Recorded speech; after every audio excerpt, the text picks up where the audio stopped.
নমস্কার, আমি সত্যজিৎ আর আপনারা দেখছেন না টক শো থিয়েটারে আনাচে কানাচে জানবো দেখবো শিখবো। আমরা দেখছি একটি সেমিনার যার বিষয় ছবির নাটক, নাটকের ছবি এবং বক্তা কৃষ্ণজিৎ সেনগুপ্ত।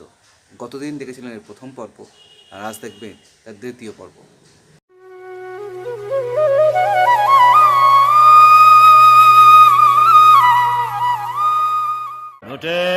ঘন্টা দে। বড় হয়ে নমস্কার করি গো মশাইরা।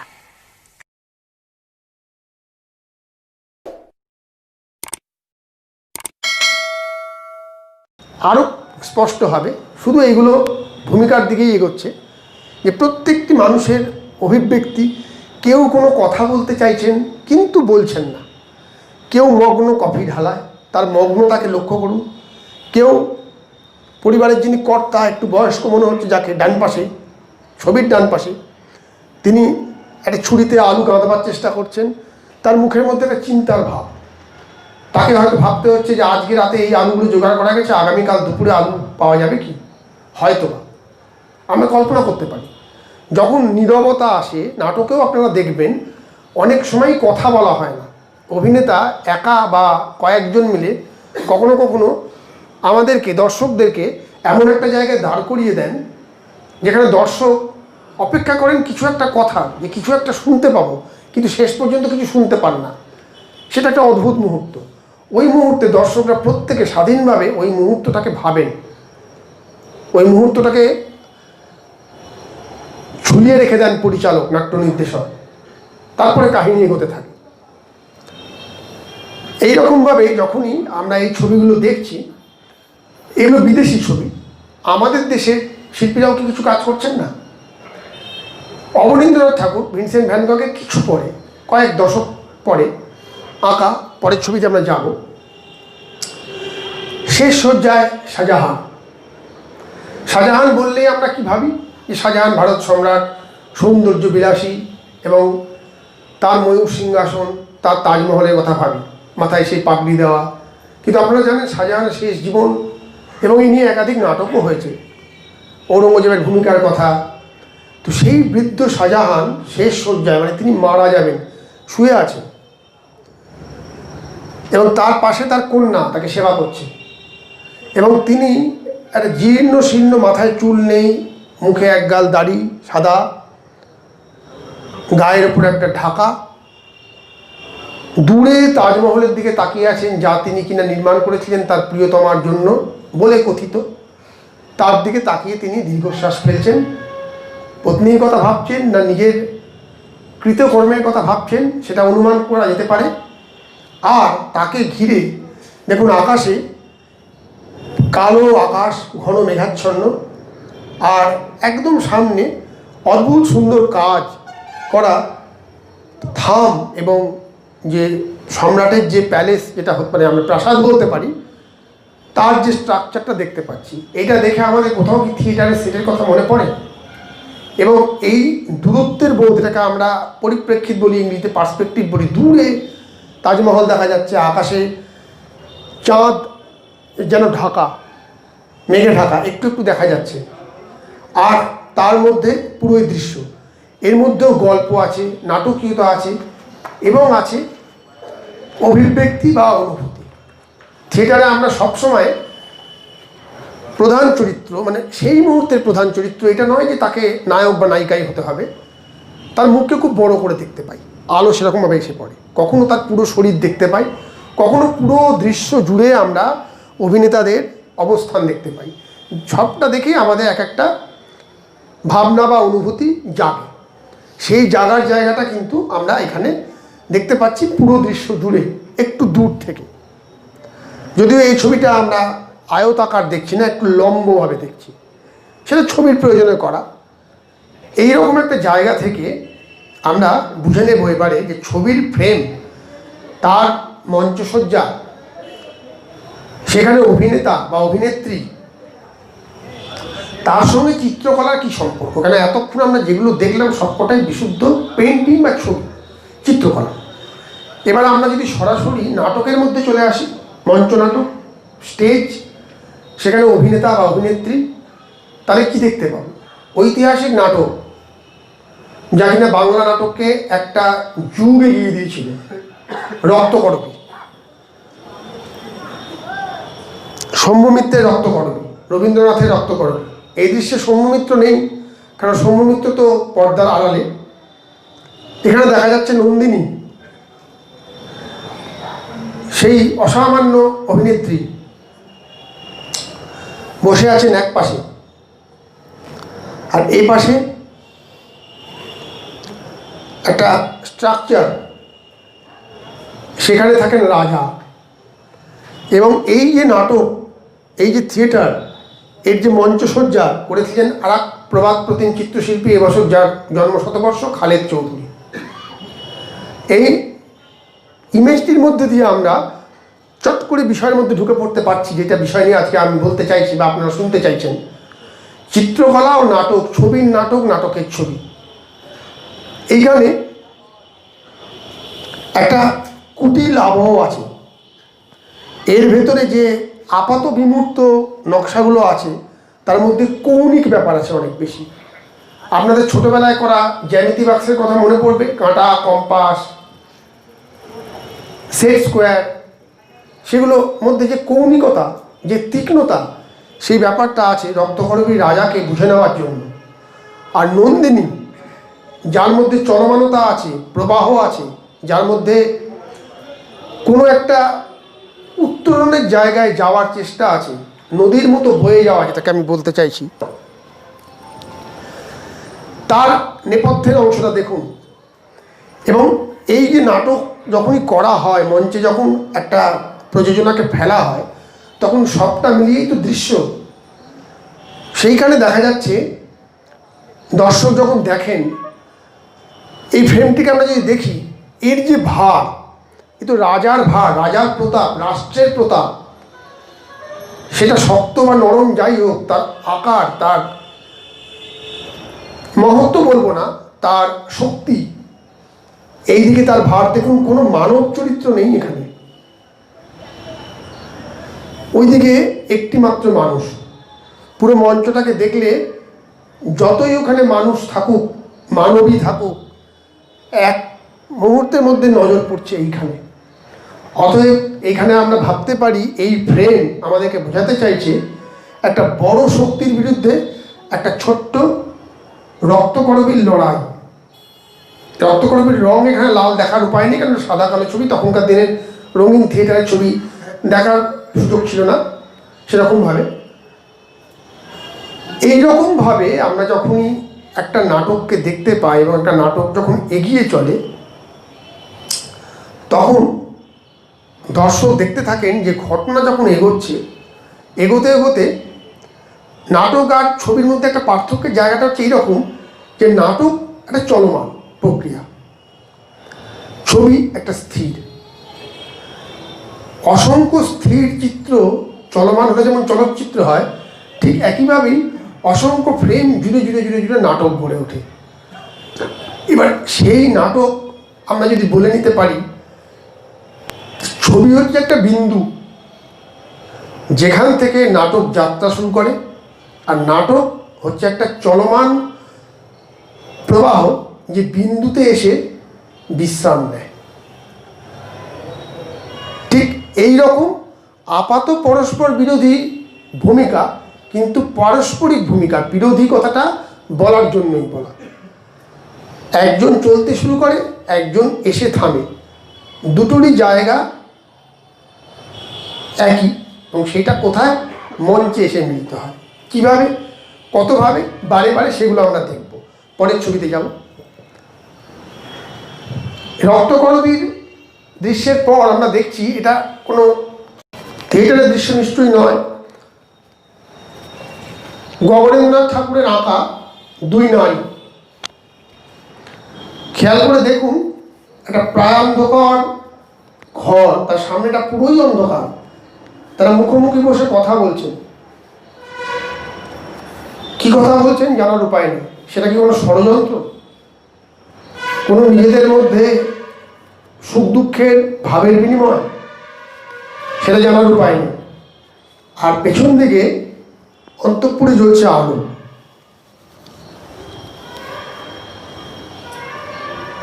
হয় নাটকীয় ছবি, কারণ সম্ভাবনাময়।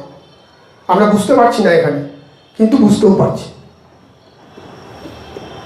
তার কারণ নাটকে আপনারা দেখবেন, নাটক তো সবসময় গল্প বলে না। গল্পও যদি বলে, গল্পের মধ্যে দিয়ে অনেক কিছু বলে, অনেক ভাবনা বলে, অনেক অনুভূতি বলে, অনেক লক্ষ্যের কথা বলে। অনেক লক্ষ্য বলছি এইটাই যে একটা নাটকে হয়তো একটাই লক্ষ্য থাকে, কিন্তু সম্মিলিত নাটক মিলে অনেক লক্ষ্যর কথা বলতে পারে। আমাদের সামাজিক লক্ষ্য হতে পারে, সাংস্কৃতিক লক্ষ্য হতে পারে, ধর্মীয় লক্ষ্য হতে পারে, মানবিক লক্ষ্য হতে পারে। তো এই যে ব্যাপারটা আমরা এগোচ্ছি যে দুই নারী, দুই চরিত্র, তারা কি কথা বলছে। নাটকে এইরকম একটা জায়গায় কখনো কখনো হয় না যে আমরা মঞ্চে দেখি যে প্রচণ্ড একটা সংলাপের পর বা সংলাপের পাশাপাশি দুটি চরিত্র পাশাপাশি দাঁড়িয়ে কিছু একটা বলে নিচ্ছে। কখনো কখনো সেটা ইচ্ছে করেই পরিচালক শুনতে দিচ্ছেন না আমাদেরকে, কৌতূহল জারি থাকছে, আমরা জানতে চাইছি কি হবে, কি বলছে ওরা। নাটকের কোনো গতিপথ বদলে দেওয়ার কি ওটাই ইঙ্গিত, সেই রকম ধরনের ভাবনা এই ছবির মধ্যে থাকছে।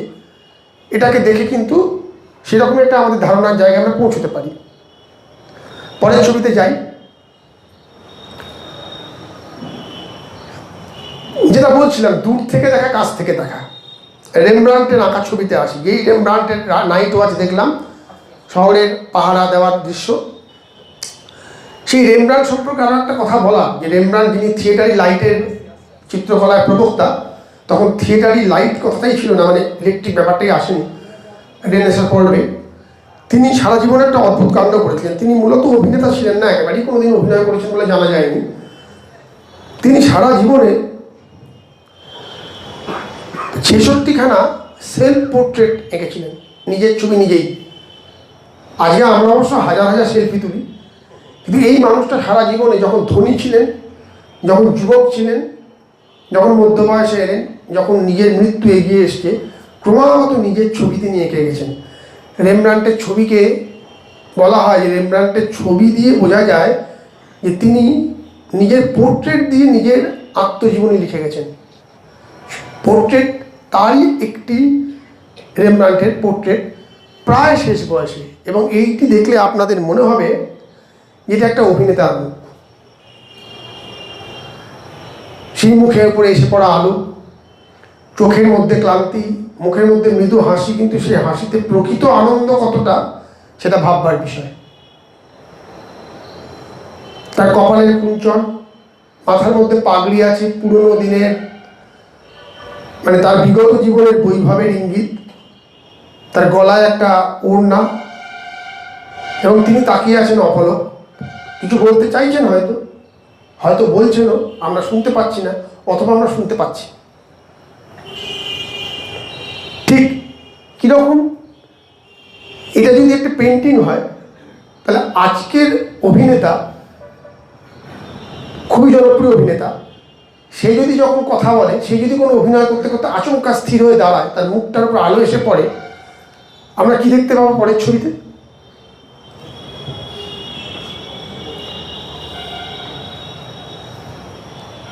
এটিও পোর্ট্রেট, নাটকের একটি মুহূর্ত। আমরা আগের ছবিটাতে আরেকবার যাই।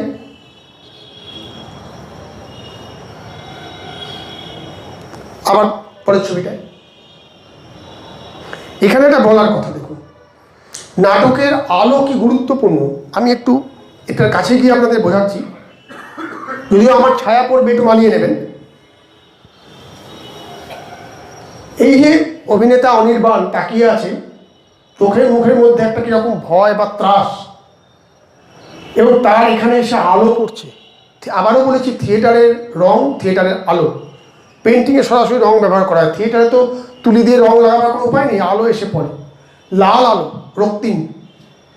এবং এদিক থেকে এসে পড়া আলো অভিনেতার হাতকে এমনভাবে নিচ্ছে যে সেই হাতের ছায়াটা যেন কোনো একটা হাঁ করা পশুর আকার নিচ্ছে, যেটা তার মুখকে গ্রাস করছে। ওটা আতঙ্কের পাশবিক আকার।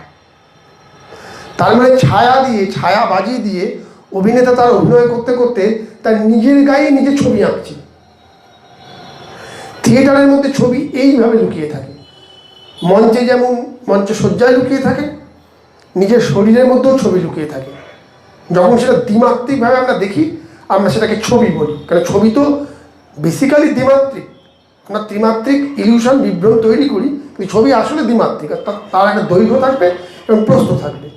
সেই জন্য ছায়া এবং রং, লাল রং এবং তার মুখের মধ্যে এসে পড়া, আশা করি বোঝাতে পারছি, গালের একটা পাশ হাঁ করা যেন একটা কোনো পশু, এবং সেটা কালো রঙের পশু, সেটা আতঙ্কের প্রতীক।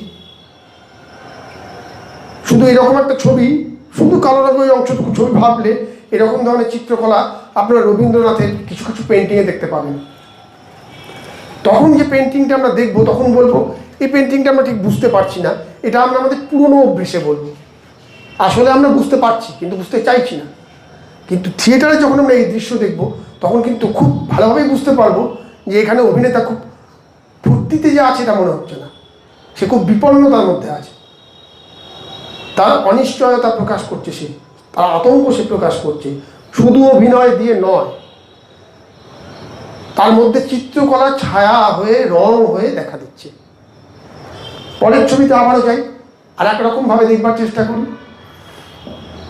আবারও রেমব্রান্ড, আমি ফিরে ফিরে রেমব্রান্ডকে আনছি, তার কারণ রেমব্রান্ড সারা জীবনে আমার নিজের ধারণা যেরকমভাবে কাজ করে গেছেন, তাতে নাটকের যারা অভিনেতা, অভিনেত্রী, পরিচালক বা নাট্যকর্মী, সাধারণ মানুষ তো বটেই, তাদের প্রত্যেকেরই রেমব্রান্ডের ছবি দেখা উচিত। বিশেষ করে রেমব্রান্ডের অগুন্তি ছবি আছে, সেখান থেকে অনেক কিছু শেখার থাকে, কীভাবে আলো নিতে হয়, কীভাবে অভিব্যক্তি প্রকাশ করতে হয়। এই ছবিতে একটা পাঠিকার ছবি, এক মনে বই পড়ছে। এটা একটা দৃশ্য, আপাতভাবে দৃশ্য, এর মধ্যে কোনো নাটকীয়তা কিছু নেই, শুধু আলোটা মনে করিয়ে দিচ্ছে যে এখানে এটা একটা কিছু ব্যাপার আছে। কি হতে পারে সে ব্যাপার, আমরা পরের ছবির সঙ্গে এই ছবি আবার তুলনা করবো। পরের ছবিতে যাই, আপনাদেরই প্রযোজনা, তাকিয়ে থাকা এবং সেখানকার আলোর ব্যবহার দেখুন। এটাকে কেউ বলতেই পারে এটা একটা চিত্রকলা, পেন্টিং, কেননা অভিনেতার সারা গায়ের উপরে এসে পড়া, তার গায়ের মানে প্রান্ত, ইংলিশে এজ বলি যাকে, নীলচে আলো এবং তার মধ্যে তীব্র সাদা হাইলাইটস, তার মুখের মনোযোগ, অভিব্যক্তি ঠিক যেভাবে প্রকাশ করছে, একই রকমভাবে আগের ছবিতে রেমব্রান্ডে আর এক রকমের দোতনা প্রকাশ করছে। তাহলে কোথাও মনে হচ্ছে যে নাটক আর ছবি কিভাবে হাত ধরে, কিভাবে পাশাপাশি আসে। তাহলে আমরা কি বলবো, এটাকে নাটকের ছবি বলি, আর ওই গুলির যে দৃশ্য সেটাকে আমরা বলি চিত্রকলা। আসলে তাই, যেভাবে আমরা দেখলাম যে অভিনেতা অনির্বাণের গায়ের মধ্যে ছায়া এসে পশুর মুখ আঁকছে, কাঁধের কাছে লাল রং এসে তার আতঙ্ককে এগিয়ে দিচ্ছে। পরবর্তী ছবিতে যাব, তিতুমির।